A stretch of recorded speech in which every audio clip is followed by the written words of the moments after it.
Bonjour. Aujourd'hui, on a vu la dernière fois, hier, que j'ai essayé une méthode pour enlever les pucerons sur un pied de... Là, on voit qu'on n'est jamais seul quand on jardine, il y a toujours même un insecte microscopique. Donc, pour enlever les pucerons, hier, j'ai amené une coccinelle. C'était la deuxième fois et ça n'a pas marché. C'est en essayant qu'on apprend. Donc aujourd'hui, la deuxième méthode, c'est que je prends le pot noir qui était sur le toit et je le remplace par ce pot où il y a plein de pucerons et sous la verrière, il n'arrive pas à être mangé par les insectes parce que la verrière protège les insectes. Elle est hermétique.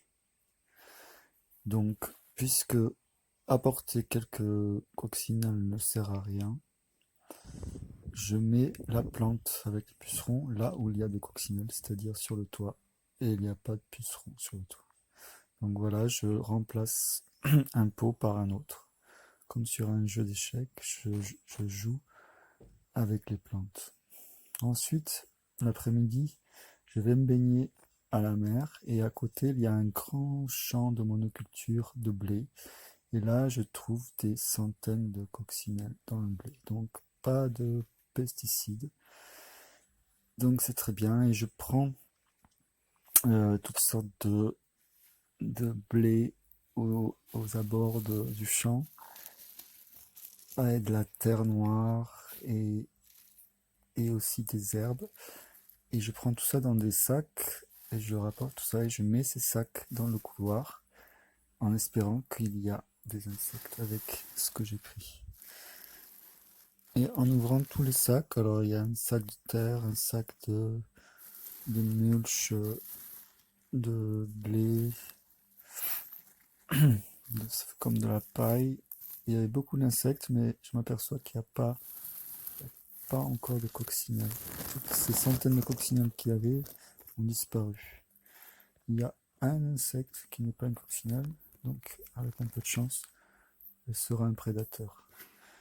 Et enfin, avant de partir, je suis allé aux abords du champ. Il y avait beaucoup d'espèces d'herbes différentes et j'ai pris ces herbes à grandes brassées avec toutes sortes de plantes et même avec un peu de racines.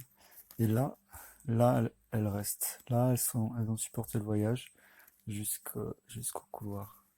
Donc, je vais laisser ces sacs pendant 24 heures ou jusqu'à demain matin, le temps que les insectes choisissent de rester. Il faut savoir qu'il fait au moins 32 degrés là où je laisse les sacs. On voit bien que les coccinelles commencent déjà à s'envoler du sac. Il fait très chaud dans cette verrière et il fera de plus en plus chaud cet été. C'est pas comme sur le toit. Donc là, on voit que la coccinelle s'envole, mais elle va plutôt aller chercher la fraîcheur du toit. Elle va chercher un interstice pour s'envoler hors de cette chaleur étouffante, je pense.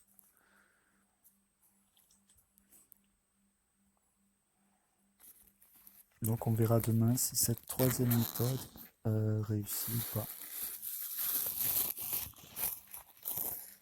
Si les coccinelles sont bien restées sous la verrière.